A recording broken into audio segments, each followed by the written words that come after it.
అదే RTV app వార్తల్ని క్షణాల్లో చదివే అవకాశం ఉంటుంది. ఒక న్యూస్ పేపర్, ఒక టెలివిజన్ ఛానల్ మీ చేతుల్లో ఎప్పుడూ ఉంటాయి. Welcome to RTV. నేను మీ గయాజ్ని. నెల్లూరు ముద్దుబిడ్డ ఈరోజు కృష్ణా జిల్లాలో వరద సహాయం చేసినందుకు రాష్ట్ర ముఖ్యమంత్రి చంద్రబాబు నాయుడు కలిసి ఆయన ₹1 కోటి విరాళం ఇవ్వడం జరిగింది. ప్రస్తుతము లలితా జ్యువెలరీ ఎండి కిరణ్ కుమార్ మనతో ఉన్నారు. ఆయన మాట్లాడదు. సార్ చెప్పండి, మీరు గతంలో కూడా కరోనా సమయంలో హెల్ప్ చేశారు, ఇప్పుడు కూడా స్వచ్ఛందంగా వచ్చి చేస్తున్నారు.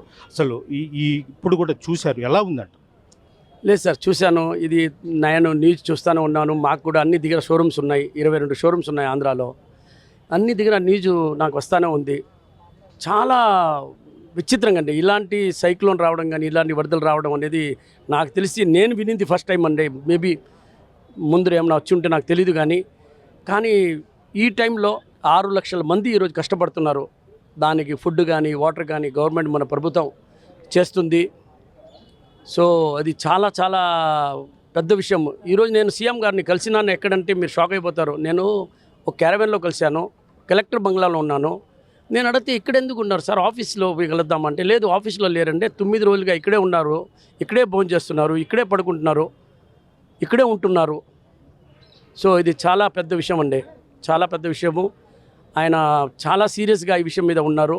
సో నేనేమంటున్నానంటే మనం ప్రజలు కలిసి మన వల్ల ఆయన వల్ల ₹100 కానీ ₹1000 కానీ ఎంతైనా కానీ లక్షలు కానీ కోట్లు కానీ ఎంతైనా మనం సాయం చేస్తే ఒక 10 వాటర్ బాటిల్ రాని ఉపయోగపడుతుంది కదా. ఈ టైంలో మన వల్ల పోయి అక్కడ ఆ ఏరియాలో మనం ఇవ్వలేము. సో సీఎం రిలీఫ్ ఫండ్లో ఇది చాలా ఫండ్స్ ఉన్నాయన్నమాట. దాంట్లో దేంట్లో వచ్చినా కూడా అక్కడ పోయి చేరేది అక్కడే.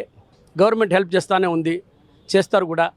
మనం కూడా కొంచెం సాయం పడదామని చెప్పి నేను ₹1 కోటి ఇచ్చాను. సార్, ఇప్పుడు ప్రభుత్వం దగ్గర నిధులు లేవు. అదేవిధంగా గత 9 రోజుల నుంచి చంద్రబాబు నాయుడు ఈ వరద ప్రాంతాల్లో ఉన్నాడు, బస్సులోనే ఉంటూ ఇక్కడే ఉంటూ మొత్తం చేస్తూ ఉన్నారు. అంటే కోట్లు, 100 కోట్లు, లక్షల కోట్లు ఉన్నవాళ్ళు కూడా ఉన్నారు. ఇలాంటి వాళ్ళు ముందుకు వచ్చారు.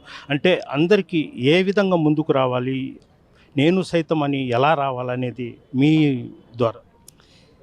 అంటే మనం ఒక విషయం చెప్తానండి, మనం డబ్బులు సంపాదిస్తున్నాము, అన్నీ మనకే కావాలా, అన్నీ మనకే. మనం ఎప్పుడు కూడా ఏ రోజు కూడా మనల్ని గవర్నమెంట్ డబ్బులు అడగలేదు, మనం ఏ రోజు కూడా ఇవ్వలేదు. కరోనా వచ్చినప్పుడు నేను వచ్చాను విజయవాడకి, అప్పుడు నేను ఇచ్చాను, మళ్ళీ ఇప్పుడు ఇస్తున్నాను. సో గవర్నమెంట్ వచ్చి మన కాడ ఎప్పుడు డబ్బులు అడగదు. ఇలాంటి కష్టాల టైంలోదా, ఇలాంటి కష్టాలు వచ్చినప్పుడు ఇది గవర్నమెంట్ కూడా అనుకోలేదు. ఇది ఏమి రోడ్డు వేసే ప్లాన్ కాదు, బ్రిడ్జ్ వేసే ప్లాన్ కాదు. ముందు 6 నెలల ముందు 1 ఇయర్ ముందు ప్లాన్ చేసాము, దానికి డబ్బులు పక్కన తీసి పెట్టాము. ఇది సడన్గా వచ్చింది, నైట్ వచ్చిన ఇది ప్రాబ్లం అన్నమాట. వరద వచ్చేసి మనకు చెప్పి రాలేదు, మనం దీని ముందు మనం ఏం ఫండ్ రెడీ చేయలేదు. సో సడన్గా ఇది వచ్చేగలిగి ఈ టైంలో మనము అందరూ హెల్ప్ చేస్తే 100% తొందరగా బయటపడతాము. ఈ ప్రాబ్లం నుంచి రావాలంటే 6 లక్షల మంది అండి, 6 లక్షల మంది. మీరు ఒక్కసారి ఒక మధ్యాహ్నం భోజనం చేయకపోతే 4 గంటలకు నిస్సం అయిపోతాం.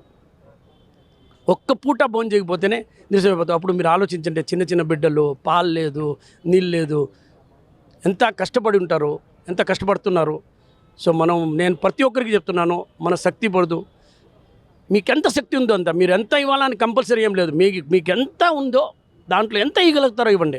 దాంట్లో ఫోర్స్ చేసేది ఏం లేదు. ఇప్పుడు నన్ను ఎవరేం ఫోర్స్ చేసి అడగలేదు. నేను ముందు వచ్చేసి సీఎం గారు టైం తీసుకొని నేను వచ్చినాను. సో అలాగనే మీరు కూడా సాయం చేయండి. చేస్తూనే ఉన్నారు, చాలామంది చేస్తున్నారు, చేయడం లేదు కాదు, చాలామంది చేస్తున్నారు. నేను కొంచెం లేట్ అయినాను. చాలామంది చేస్తూనే ఉన్నారు, చాలామంది ముందుకు వచ్చినారు. సో నేను అందరినీ కోరుకుంటున్నాను, అందరం కలిసి సాయం చేస్తాము, ప్రజల కోసం సాయం చేస్తాము. తెలంగాణకు కూడా అవును, తెలంగాణకి వెళ్తున్నాం సార్, తెలంగాణకి వెళ్ళాలి. సీఎం గారిని టైం అడిగినాము. సో రేపు ఈరోజు తెలీదు, ఇంకా కన్ఫర్మ్ అవ్వలేదు. కన్ఫర్మ్ అయ్యి కానీ వెంటనే అక్కడ కూడా 1 crore ఇస్తున్నాము సార్. సేమ్ 1 crore అక్కడ ఇస్తున్నాము, సేమ్ 1 crore ఇక్కడ ఇస్తున్నాము సార్. మీరు ఒక సేవా దృక్పథంతో రాజకీయ పార్టీలకు అతీతంగా, అంటే గతంలో కూడా వైఎస్ఆర్సీపీ ప్రభుత్వం ఉన్నప్పుడు కరోనా వచ్చింది, ఈరోజు ఇది వచ్చింది, అంటే పార్టీలకు అసలు సంబంధం లేకుండా ఒక సేవా దృక్పథంతో ముందుకు వస్తున్నారు. అంటే ఇంకా మీ ఫ్రెండ్స్కి కూడా మీరు ఏమైనా సమాచారం? లేదు సార్, మనం పాలిటిషియన్ కాదు, మన వ్యాపారస్తులము, దాంట్లో ఏ డౌట్ లేదు. లాస్ట్ టైం కరోనా ఉన్నప్పుడు జగన్ సార్ సీఎం గారు ఉన్నారు, అప్పుడు ఆయనకి పోయి కలిసేసి ఆయనకి కూడా 1 crore చెక్ ఇచ్చినాను. సో ఇలాగనే అక్కడ కూడా టీఎస్ఆర్ ఉండింది, అప్పుడు కూడా అక్కడ కూడా పోయి 1 crore ఇచ్చినాను, కేసీఆర్ గారికి ఇచ్చినాను. సో అది సార్, మేము పాలిటిషియన్ కాదు, దీని గురించి నేను మాట్లాడను. మనం ప్రజల కోసం చేయాలి, సీఎం గారు చేస్తున్నారు, మనం కూడా తోడుగా నిలబడాలి. సో ప్రతి ఒక్కరికి నేను చెప్తున్నాను, మనకు పాలిటిషియన్గా నేను చెప్పడం లేదు, నేను పాలిటిషియన్ కాదు కూడా, నాకు దాంట్లో ఇంట్రెస్ట్ కూడా లేదు, దాని గురించి నేను మాట్లాడను. నేను వ్యాపారస్తులుగా చెప్తున్నాను, ఒక ఎంప్లాయ్మెంట్ ఉన్నా కూడా ఒక మంచి శాలరీ ఉందంటే ఒక 1000 రూపాయలు వేయండి. అంటే మీ కాడ మీ వీల్ని బట్టి మీల్ని బట్టి వేయవచ్చు, వేస్తే ప్రజలకి పనికి వస్తుంది. ఈరోజు ప్రజలకి ముఖ్యం.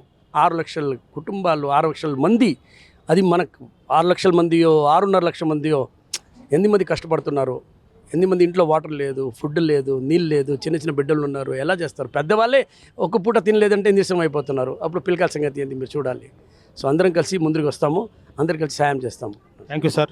ఇది వరద బాధితులను ఆదుకునేందుకు కిరణ్ కుమార్ ₹1 విరాళం ఇవ్వడం జరిగింది. ఈరోజు విజయవాడలోని కలెక్టర్ కార్యాలయంలో ఉంటున్న చంద్రబాబు నాయుడిని కలిసి ఆయన ₹1 చెక్కును కూడా అందజేయడం జరిగింది. ప్రతి ఒక్కరూ ముందుకు వచ్చి తన వంతుగా సహాయం చేయాలంటూ కూడా ఆయన కోరుతున్నారు. వీడియో జర్నలిస్ట్ ప్రదీప్తో గయాజ్, RTV విజయవాడ నుంచి. మరిన్ని వీడియోస్ కోసం ఛానల్ ని సబ్స్క్రైబ్ చేయండి, లేటెస్ట్ అప్డేట్స్ కోసం వాట్సాప్ ఛానల్ ని ఫాలో చేయండి, అండ్ లింక్ డిస్క్రిప్షన్ లో ఉంది.